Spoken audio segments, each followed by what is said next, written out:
Hello, this is Trends. I am Bumi Obano. And as always, our online producer Moses Omogena is right here with me. How are you, Moses? You really have I told you I'll get your name. Right? I'm all right. Boom shaka. I mean, a lot of people are wondering why I called you that, but there's a long story to it. Well, first of all, I would like to wish every Nigerian out there a very happy Democracy's Day, and of course Nigerians in diaspora as well. Now, what's trending? Yeah. Two major. First of all, we have a new one called Yes All Women. Hashtag Yes All Women. I like this already. Now, of course, why wouldn't you?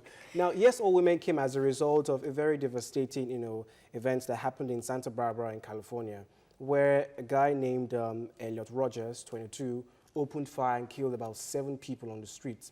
Now, Roger, well, he ended up committing suicide, is said to have suffered from what most people call an attitudinal disorder called misogyny. Now, misogyny is the feeling of dislike or hatred for women. Now, some people will if he hates women, then he's gay. No, he's not gay. He's sexually attracted to women, but he feels, he's having a hard time having dates or, having intimate relationship with girls and stuff like that. He just feels that girls don't like him. So now, out of Could it have anything to do with how he looks?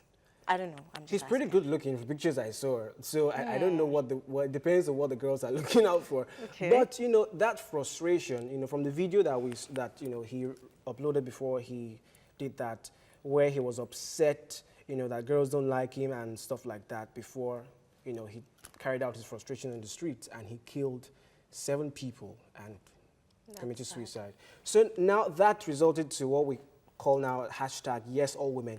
Yes, all women deserve treatment. Yes, all equal treatment. Yes, all women deserve to have a date with who they like and who they want, including you. And Yes, all women has been trending and has over 1 million tweets so far and still counting. And when did the hashtag start? About 2 days ago, Monday. Okay. Yeah. Now, what's next, of course, is in fact, some people would say it's been overplayed. Hashtag bring back our girls. Well, I don't think it's been overplayed because these girls are yet to be found and we need them back and alive.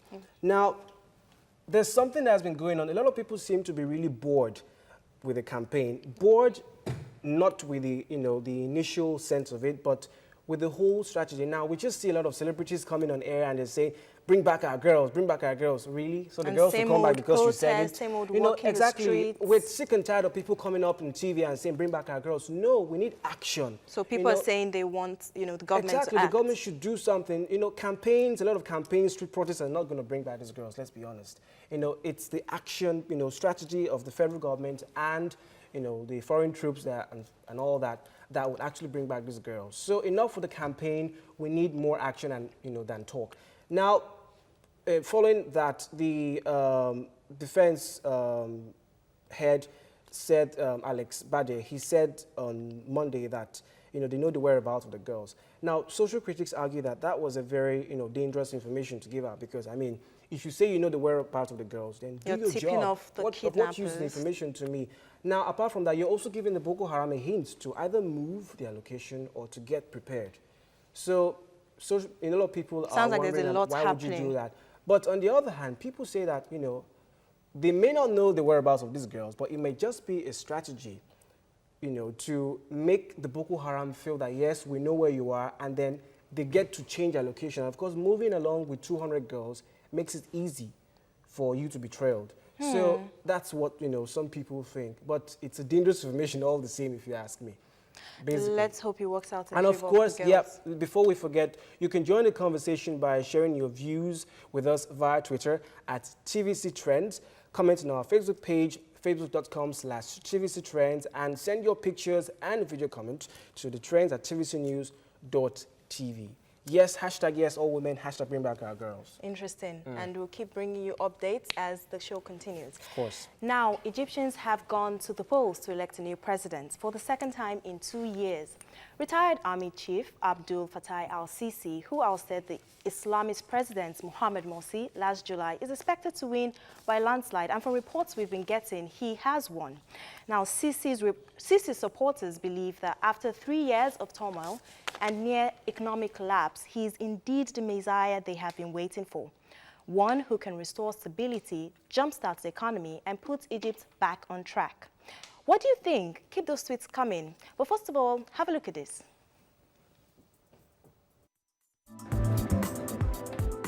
The vote, with initial results expected shortly after polls close, means Egypt will likely revert to rule by men from the military after Sisi toppled the country's first freely elected leader, Mohammed Morsi of the Muslim Brotherhood. A former army chief, Sisi faces only one challenger, the leftist politician Hamdin Sabahi. Other candidates who contested the 2012 election, won by Morsi, did not run, saying the climate was not conducive to democracy. Despite calls for a huge turnout by Sisi and media loyal to the army, the turnout appeared lower than in previous elections. Voter Anwar Mansour says Sisi is the right man to bring security to the country. First of all, for stability and security, and also we spoke about his program in specifics, and my opinion is that he has good ideas regardless of what the circumstances may be. Although he enjoys the adulation of many Egyptians, Sisi 59 faces serious challenges, including an economy in crisis and a campaign of Islamist violence that has spiraled since he overthrew Morsi. To the Islamists, he is the mastermind of a coup, followed by a bloody crackdown that killed hundreds of Morsi supporters and landed thousands more in jail. Emil Farag Khalil, a voter in Cairo, says the country's economic challenges should be Sisi's priority. I hope that he puts our young people to work, because we have children who graduate who don't get positions. We want him to open up the work opportunities and start projects for the young people, because people are fed up, to be honest. After two leaders, Morsi and Mubarak, who finished off the country.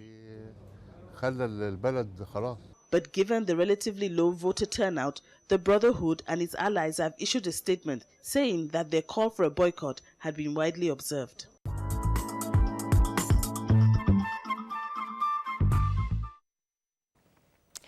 Interesting package there. Joining us to discuss this today is Liborius Oshoma, a political analyst, and via Skype we have Hugh. He's the director of Al-Shafies Media Consultancy in Egypt. Well, before I bring Hugh and Liborius into conversation, what do you make of what you just? Well, I think, first of all, I think it's a very, comprehensive report. Now, from what I could get from that, and of course from other reports, I think the Egyptians are in a place where, you know what, we don't care who you are, we don't care your background, just deliver. You get an average Egyptian wants, to get a good job, to get, to have basically what every other citizen wants. Most African countries do, but in spite of who this, al-Sisi is, in spite of his military, background, in spite of the worries that he might be, a second Mubarak and all that, they just want someone up there to deliver. And I feel fate has just made it to be al-Sisi. Okay, so Hugh, thanks for, being a part of the program. Can you hear me? All right. Hello? Yes. Okay. So what do you think? How would you rate the election that has just concluded? Was it fair enough? I'm sorry, can you repeat the question? Let's rate the just concluded Egyptian election. Was it free and fair? No, I think there's some serious problems with the Egyptian elections. The biggest problem is that the opposition, the main opposition, has been declared a terrorist organization and are now in prison and on the run outside Egypt. So this is not really a free and fair election. This is more an attempt to try and acquire legitimacy for a government that came to power through military action, overthrowing the previous government. Liborius, what do you have to say about that? Yeah, I agree with him completely, because when I listen to you talking about faith, trusting this on al-Sisi and Egyptians not minding where you're from, and then also your report contradicted your statement that the turnout was lower than the previous election. And so if the turnout was low and the supporters of al-Sisi are the only ones allowed to participate in the election, and definitely what you all hear them say is, look, this is the Messiah that is to come. Because if you remember, like we were discussing before the program, just few weeks back, just before the election, about 684 members of the Muslim Brotherhood were all condemned to death in a trial that did not last up to 5 minutes, you know. And they were not even allowed fair hearing. They were not even allowed to call defense in the matter. And also, when you look at this coming before, shortly before election, you would understand that nobody would actually want to participate in that election. Even the people that contested in the previous election are afraid for their life, you know, to throw themselves in the ring. And so that's why you just find out it's like, you know, a stage-managed process. And that was why also you noticed that the period for election was extended to give the impression that the support base was not a narrow one. You know, as cliche as this might sound, why do you think that, you know, most Egyptians have a confidence in al-Sisi? What is it about al-Sisi that they're so, you know, relaxed and satisfied with? No, I did not maybe say not most, but I a didn't say section most. of the citizen, I you mean, know, because have we know confidence that, in him. yeah, and you see them report says carrying he flags, has, you know, yeah, his pictures. He has about 97 women kissing percent his supporters, pictures, you know. from, you know, from the populace and all that. 97% of the total number of vote cast. If you have a situation where 30% of the populace actually voted, and this 30% are largely his supporters, you definitely get 97%. But here, we cannot close our eyes to the fact that Morsi's style of governance also, you know, played out in all of this, because with the tag, the terrorist tag hanging on most of some of these members of the Islamic religion now, and then also with the Morsi's administration drifting towards Islam, and yeah. also Egypt, as we know it, even though it's predominantly Muslim, It's still a secular. had been a secular state before now. And then also with the administration drifting towards that direction, it became obvious that some of these people supporting al-Sisi now, you know, in time to come, will not feel comfortable in the country. And so it was very easy for them to see al-Sisi now as the Messiah that is to come. Okay. Following that statement, Hugh, when al-Sisi came in and delivered them, in quotes, from an Islamist president, he gained their confidence at that point. So where did he go wrong, and why isn't this working in the favor of Sabahi? Sorry. So where did al-Sisi go wrong? When he came in at first, people liked him. People saw him as probably the one that has come to rescue Egypt from an Islamist rule. But where did he go wrong? Sisi or al-Sisi. Morsi? al-Sisi. Sisi. Yes. Well, Sisi is very popular, or is desired in Egypt, because after 3 years of chaos, Egyptians want stability. And this is what Sisi is promising them. And he has the support of the army, which is the strongest institution in Egypt. And really what he's offering to do is turn the clock back to the Mubarak era, when life was not perfect, but at least there was tourism, there was an economy, and Egypt was working better than it has done in the last 3 years. So that's his ticket for Egyptians. I don't think it's going to work the way he expects, because the region and so many factors are different from the Mubarak time. Okay. Hugh, let me ask you this, just, you know, before we move on. You know, speaking from reports that we must have heard of, a lot of, you know, low turnouts during the election process. Now, do you think that the Egyptians were trying to send out a message? What do you think, you know, the Egyptians were trying to say by doing that? The Egyptians, by doing what? Sorry. You know, by the low turnout, by boycotting the elections, you know. What were they trying to say? Were they trying to send in a specific message out there? In these elections, yes. What's the message? During the elections, You know, from the reports that we have, you know, we've been hearing reports of low turnout at the various polling, you know, stations and, you know, stuff like that. Now, do you think that the Egyptians were, you know, subtly trying to send out a message, you know, to the rest of the world or to al-Sisi? I think in these elections, Egyptians recognised that these elections were definitely going to result in Sisi winning. And this has been clear right from the very start. So most Egyptians thought, well, there's no point in me going to spend my time voting. I can simply enjoy my holiday, and you know, my vote is not important.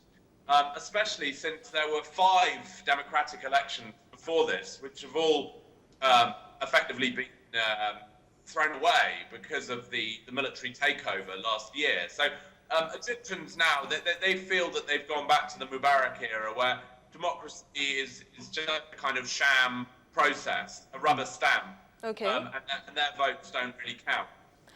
Of course, some Egyptians have boycotted these elections because they are in the Islamist camp, and they are rejecting these elections for their own political reasons. But we cannot tell the number of people who are actively boycotting and the number of people who simply can't be bothered because they don't think their vote will count. So I don't think this worry over the turnout is the most important factor, and I think also fixating on the turnout overlooks the fact that the elections were not fair in a number of other ways, and you know there's a number of other much bigger problems with them and the way this campaign has been coordinated. All right, Hugh, I'll have to stop you there. Yeah, he said quite a lot. He said, you know, they're boycotting the elections or low turnout because they feel their vote won't count. What do you make out of that? Because it's pretty obvious that the elections are skewed towards, you know, they're pointing towards a particular direction. Even before the election, it was obvious that it was going to be al-Sisi, and then it was, like I said earlier, it was like, you know, you stage manage it to throw up a particular candidate. And then all the events that took place before the elections, and then the hounding of the members of the other party, the labeling of some of them as terrorists, the trial in absentia by so many who were, you know, in exile and all of that. And even those who felt they were not even part of this process. And so everything pointed to a particular direction. And then also seeing himself as, and then some of his supporters also seeing him as such, as the Messiah that is to come. And then you would also notice the people that that fought for, that toppled the Mubarak government, also will not want a situation where they wake up to the reality of the fact that they are back to the days, the Mubarak days. So you find a lot of them saying, look, what's the point? I wonder, why didn't this work in favor of Sabahi? You know, if al-Sisi isn't the man that he was supposed to be and people realize that, why not go vote for the other guy? Who appears to be more liberal. No, that's not the issue here. The issue is not about him being who he's not supposed to be. The issue is about a fair process. Yes. A fair and transparent process. Certainly. If the process is fair and transparent and allow for open participation, then you can't say that it will go the way of Sabahi. But a process that is not fair, that is skewed towards achieving a particular result, and you knowing from the word go that is going to achieve that particular result, you ask yourself, what's the need participating? But the only reason even when opposition are being hounded into exile, al-Sisi will win is because people will come out to vote for him. So I'm just wondering, why not make that not work by voting for the next guy? No. The issue here is where you have those you know will not vote for you, it is very easy to give them a tag that will enable you use the state apparatus, you know, to skim them out, go after them. And so the moment you do that, it clears the way for your supporters, you know, to have, you know, a free day. That's basically what you see play out here. And so others that ordinarily would have looked the other way or would have said, okay, let me follow the opposition. Remember, Sabahi in the 2012 election came third. And so when others would have ordinarily said, okay, let me see how I participate one way or the other, would feel, okay, as it stands, we already know who is going to win the election, whether we like it or not. And so why participate? And even if you do participate, you must participate with a pinch of salt so as not to be seen to be opposing the status quo.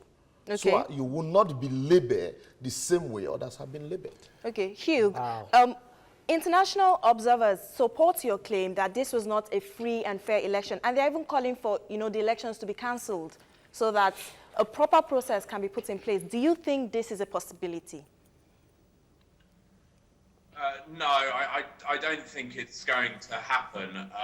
I think that these elections, there's so many problems with the way that they've been structured and the path that we've taken to get to this point that worrying about how the elections have been conducted is really missing the point.